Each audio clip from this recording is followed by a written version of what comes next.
Hi everyone, আমি অমিয় পণ্ডিত ফিরে এসেছি নতুন টিপস নিয়ে। ভিডিওটা একটু লং হবে, আবার বলে দিচ্ছি আগে থেকে।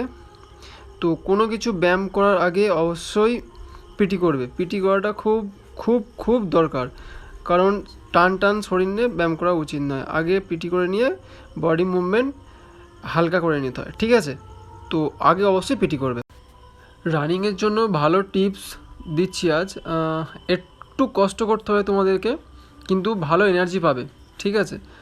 তো পায়ের ব্যায়াম যদি তুমি করো, তোমার রানিংয়ে কোনো কিছু বাধা লাগবে না।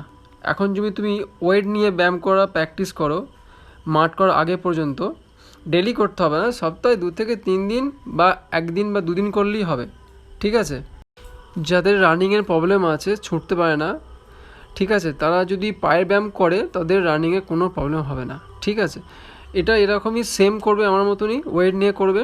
3টে করেই সেট হয়, বেশি সেট দিতে হবে না, 15, 12 আর 10। দেখো, যখন তুমি কোনো ভারী জিনিস ক্যারি করবে তার প্রেশারটা একটা আলাদা থাকে, আর যখন তুমি ভারী জিনিস থাকবে না তোমার হাতে, তখন তুমি ফ্রি হয়ে যাও, তো তোমাকে তখন থামানো মুশকিল হয়ে যায়, তুমি ইজিলি তখন তুমি পাস হয়ে যাবে, ঠিক আছে? রানিংয়ে তোমার কোনো প্রবলেম হবে না। তাই একটু কষ্ট করো, প্রথম দিকে হার্ড হবে, যেমন করছি সেট বাই সেট 3 সেট করেই হবে, ওকে?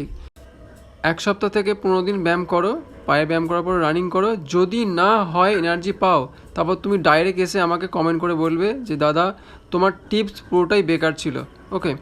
এবং সব ব্যায়াম করার পরে পুশ আপ দিয়ে ব্যায়াম অবশ্যই শেষ করবে।